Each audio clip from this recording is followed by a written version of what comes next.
Você fala o campo da esquerda, tem um monte de gente preconceituosa, colonizada, egocêntrica, egoísta, que está convencida pela própria sociedade de que tem uma superioridade porque fez academia.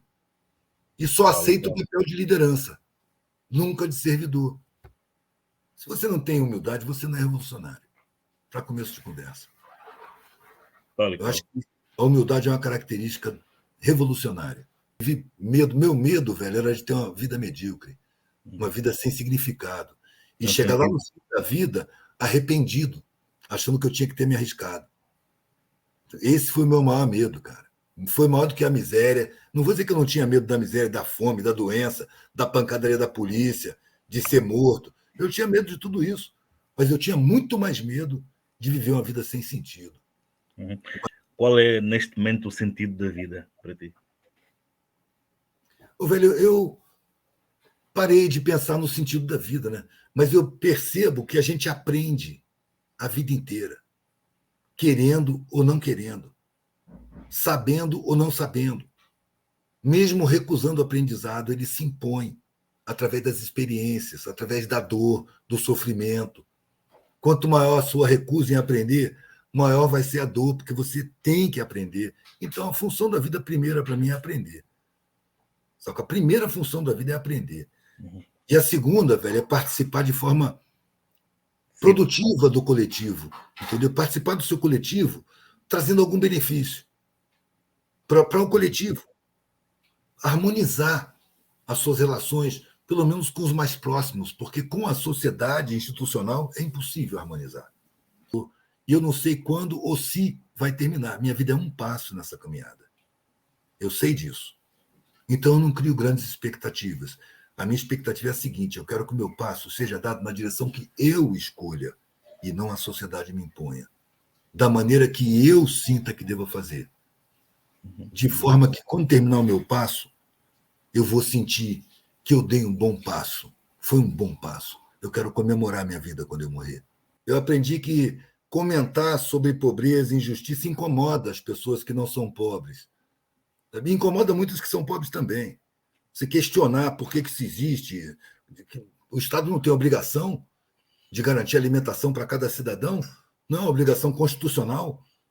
Se não cumpre, o Estado é um criminoso. Está agindo criminosamente contra a sua população. E, por outro lado, matar a fome das pessoas custa muito pouco.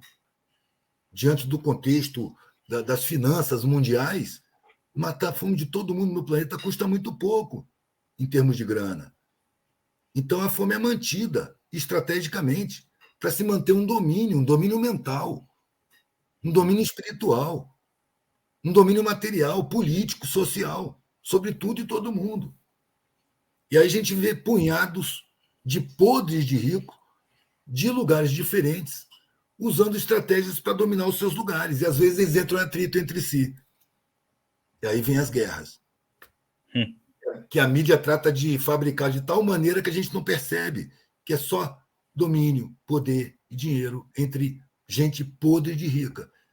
Enquanto somos nós que fazemos até as balas, até os canhões, somos nós que fazemos os castelos, as estradas, tudo são os pobres que fazem, sem consciência de que estão sendo dominados por uma gente perversa, que se utiliza, que mantém e ataca qualquer iniciativa de busca de justiça social. Eu quero ver a atitude de um cara desse que bota a riqueza dele a serviço coletivo. Não estou falando de distribuir dinheiro, não, mas botar o dinheiro a serviço coletivo, que abre mão de privilégios excessivos. Sabe? Aí sim eu quero ver. Será que existe? Eu já falei com várias pessoas de classes até menores, mas universitários que querem esclarecer a população. Cara, é preciso se sentir igual. É preciso você respeitar as pessoas como igual. É preciso você ter isso no seu sentimento. Porque benevolência também é arrogância. A arrogância não é só agressiva e destrutiva, não. A arrogância é você chegar na pessoa que foi roubada nos seus direitos, que passou fome a vida inteira, que talvez não tenha dentes na boca, e sentir benevolência. Não, eu vou cuidar de você. Sabe? Não se sentir constrangido com você mesmo e com a sua sociedade. de saber que aquela pessoa é uma pessoa igual a você, que foi completamente roubada nos seus direitos, e por isso se encontra naquela condição. Ela tinha o direito de estar como você está. Então você não é superior a ela. Você não é mais refinado do que ela. Você usufruiu de privilégios injustos, roubados da grande maioria. Essa consciência, mano, ela é mais difícil de alcançar. Ô, mano, a academia vamos dizer assim, é a usina do conhecimento na sociedade, não é isso? Você acha que esses banqueiros dominantes eles iam descuidar da academia? Eles tratam de produzir sentimentos de superioridade, produzir privilégios acadêmicos. A elite do dinheiro, que são esses banqueiros e financistas, ela se escora em várias subelites. Tem a elite agrária, a elite industrial, a elite acadêmica, a elite jornalística dos meios de comunicação, né?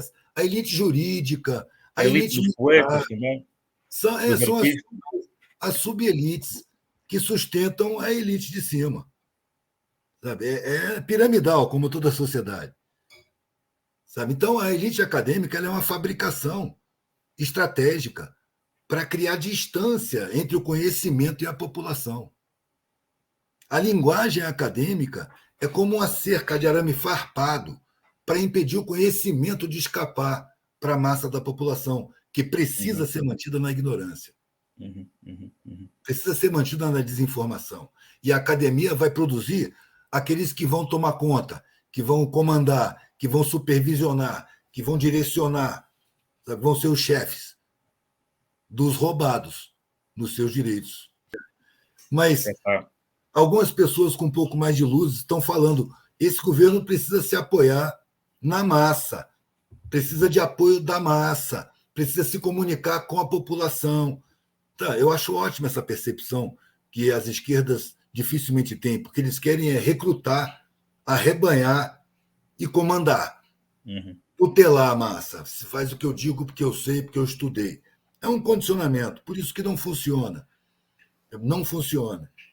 É preciso servir a população de conhecimentos, dos conhecimentos que são direito, e contar com a sabedoria que ela desenvolve na superação de dificuldades que os acadêmicos não encaram. Eles superam dificuldades, sobrevivem, criando uma sabedoria que a academia não ensina. O acadêmico, se ele tiver um problema muito sério, pode crer que ele vai chamar os empregados para resolver. Tem sempre a mão de obra. Então, essa gente tem sabedoria muito além do saber para fazer uso coletivo desse conhecimento. Porque na academia você faz uso individual praticamente, ou de pequenos grupos. É o seu patrimônio pessoal dentro da academia, é o seu valor, é o seu saber. Você não tem por que distribuir. Você tem que acumular mais e mais para ter mais e mais valor. Esse é o conceito. Esses são os valores acadêmicos. E aí isso impede a gente de perceber que, na verdade, quem tem acesso ao conhecimento tem a obrigação moral, espiritual, de levar esse conhecimento para todo mundo. Para todo mundo. E deixar esse todo mundo resolver o que fazer. Parar com esse condicionamento de conduzir as massas. Vamos tratar de informar, de instruir, de passar as instruções, que é direito delas. Criar acessos, pressionar governos para abrir espaços de ensino para todos os níveis. Cada penitenciária tem que ser uma escola. Em todos os lugares tem que haver didática, nos hospitais públicos, nos centros culturais.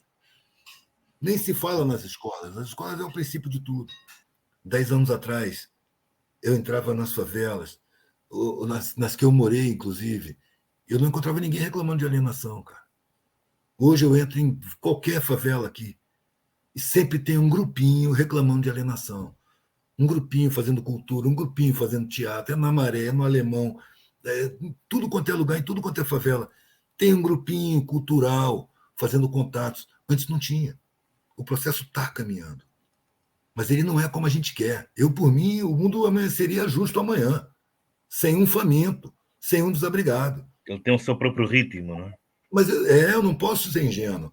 As pessoas que eu percebi lá na minha juventude, que queriam muito ferrenhamente mudar o mundo, as poucas que eu encontrei na maturidade, tinham desistido. Dizendo, isso nunca vai mudar. Como nunca vai mudar, velho? Se parte de uma intenção ingênua, que é você vai mudar o mundo. Você parte de uma intenção ingênua e chega numa conclusão precária. Como nunca vai mudar? Está tudo mudando, até os minerais estão em mutação química aí o tempo todo. Não tem nada que não esteja mudando. Está tudo permanentemente mudando. Só que não está mudando como o seu ego exige. Entendeu? No ritmo que. Não, eu quero ver o mundo justo, senão não vale a pena. Isso é egoísmo. Isso não é revolução, isso não é solidariedade, isso não é senso coletivo. Ou muda do jeito que eu quero, ou então nunca vai mudar. Chega a ser infantil, né? Então, eu sei que minha vida é um passo numa caminhada que eu não sei onde começou. Sabe? São elites que servem elites, são elites locais nos países africanos que servem às elites do dinheiro. Foi o que eu falei, velho. As elites do dinheiro estão acima de tudo. E elas se alicerçam em outras elites. Okay. Cada país tem sua elite dominante, uma minoriazinha que é enriquecida para atrair seu povo. E entregar as riquezas ao saque internacional, para os grandes banqueiros, para os grandes magnatas. Porque, como dizia o Gandhi, é uma frase que eu usava do Gandhi: saber e não fazer ainda não é saber. Boa. Muita gente sabe, mas não faz. Por medo, por pressão, porque vai perder isso, vai perder aquilo, vai ser mal visto, vai ser discriminado. E aí se submete e segue no caminho da frustração. Eu não julgo ninguém, mano, mas eu vejo que o cara está no caminho da frustração. Lá na frente, ele vai ter vergonha de si mesmo como um covarde. Seria melhor ter se arriscado. Porque no final das contas vai morrer, mano, de qualquer jeito. Daqui ninguém sai vivo. Vamos tratar de viver do jeito que a gente quer e não do jeito que a gente é pressionado. Se a gente é pressionado e cobram da gente certas posturas, é óbvio que elas não são boas para nós, porque senão nós as adotaríamos espontaneamente. Mas na adolescência a gente reluta. Por que o adolescente tem o estigma de problemático? É porque ele está passando pelo processo de enquadramento, ele está na intersecção entre a infância intuitiva e a maturidade racional. E o que apresentam para ele como sociedade, ele recusa. Não quero isso. E os mais velhos ficam, você não tem opção. Você não tem opção. Você pode escolher entre essas aqui, ó, mas é dentro dessas, senão você vai estar mal, você vai passar fome, você vai ser abandonado, você vai ser discriminado, você vai ser perseguido. As ameaças. As ameaças. Medo. Para que o medo te paralise. Para que o medo ajude você a ser enquadrado numa sociedade injusta, perversa, desumana e mentirosa. E isso começa logo na raiz, não é? Começa logo de cedo, desde a infância. Não? No útero materno, velho. Se a mãe vê novela e assiste aos jornais da televisão, já está poluindo a própria criança lá dentro dela.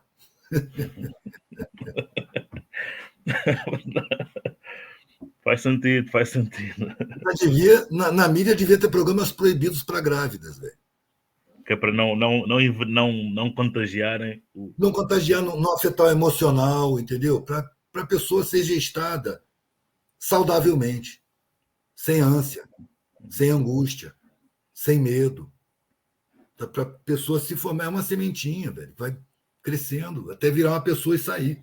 E olha só o mundo que já espera a criatura.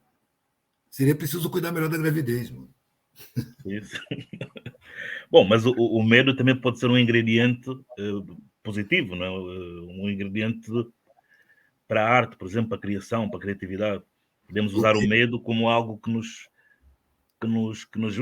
ajuda na inspiração. Não, o medo é muito bom, velho, quando ele te dá prudência. Quando ele te dá prudência, ele é bom. Mas ele é ruim quando ele te acovarda. Entendeu? Tudo pode ser bom ou ruim.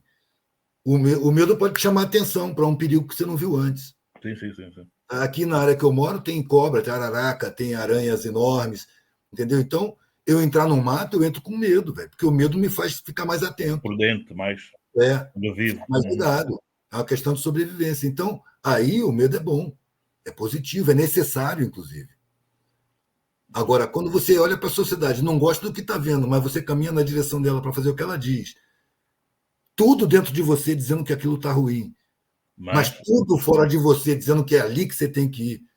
Se você vai por medo, mano, você está programando a sua frustração. E mais tarde vai ter vergonha. porque você vai perceber que se acovardou. Uhum, uhum. Então, a estratégia é alimentar a vaidade, a arrogância, o egoísmo. A mídia faz isso, a publicidade faz isso, o marketing faz isso, né? O massacre da comunicação faz isso, a internet faz isso. Uhum, Está sempre uhum. te chamando para o consumo, para a comparação, para a competição. Quem tem mais é melhor. Então, as pessoas vão ainda, porque as forças que arrastam nesse caminho são muito fortes, são muito enraizadas na sociedade. Só que elas passavam invisíveis e agora já tem um monte de gente denunciando, um monte de luzes acendendo. E Concordo. a gente só tem que seguir acendendo luzes, mano. A Uhum. partir das nossas próprias. A gente vai acendendo luzes pelo caminho da sociedade. Onde a gente vai passando, vai acendendo luzes. Pessoas vão acendendo luzes, porque é o tipo da luz que contamina. Você chega com o seu farol aceso, encosta em alguém, olham juntos para o mesmo lugar, a pessoa acende as luzes também. E ela vai para o canto dela e você vai para o seu, e cada um vai iluminando o seu caminho, e encostando em outros que vão também acendendo suas luzes. Esse é o trabalho. A gente não pode querer muito mais do que isso, não. Uhum. Muito bom.